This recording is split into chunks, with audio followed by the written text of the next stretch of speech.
on est toujours le salafiste de quelqu'un, comme le dit un ami.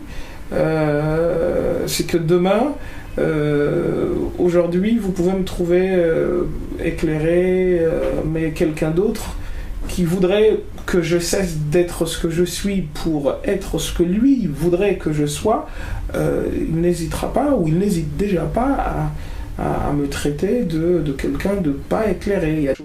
Si j'ai un reproche à faire au salafisme tel qu'il est aujourd'hui présenté, c'est le monolithisme de la pensée.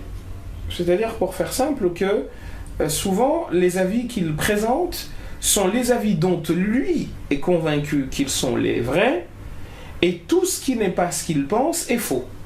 C'est là mon point d'achoppement avec eux. Mais dès que quelqu'un comme Tariq Ramadan ou le frère Nabil Nasri ou d'autres est devant pour parler, non, c'est la franc-maçonnerie. Ce qui fait que des fois tu te dis, mais on est quoi en fait? On veut quoi dans la vie? Donc que nous n'existions pas du tout.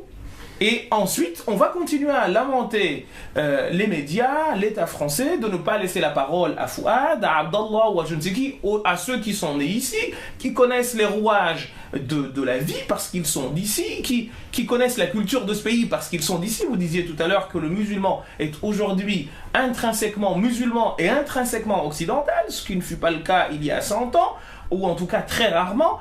Et à partir de là, qu'est-ce qui se passe? Donc, ceux-là doivent prendre la parole. Mais aussitôt qu'ils sont devant, tout de suite on dit, mais en fait, ils ont été cooptés. C'est-à-dire que nous retrouvons également la langue. C'est une forme de complotisme, c'est ça? Exactement, voilà, si lui, il est là, en gros, tu vois des gens qui lui disent, attention, si t'es dans les médias, c'est que, en gros, tu vas servir ce que les médias veulent, donc tu es manipulé. Des fois, tu te dis, mais en fait, on a vraiment besoin de psychiatrie.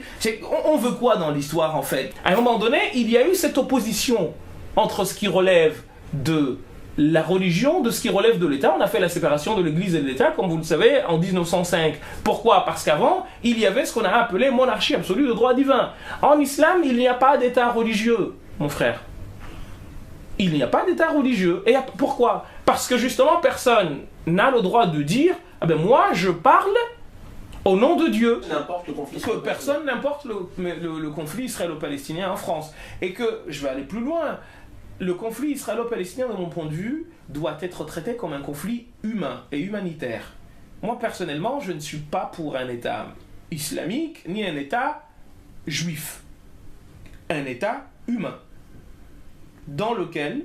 Mais c'est abstrait, ça, un État humain, c'est abstrait. Il y a des réalités culturelles, politiques. Les réalités politiques, justement, un des défis du 21e siècle, c'est celui-là. C'est pas de reproduire des modèles qui ont existé et qui se sont cassés la figure. C'est dépasser la politique. C'est dépasser la politique. D'ailleurs, la politique, elle est en train d'être dépassée. Vous voyez que les élections n'intéressent plus personne.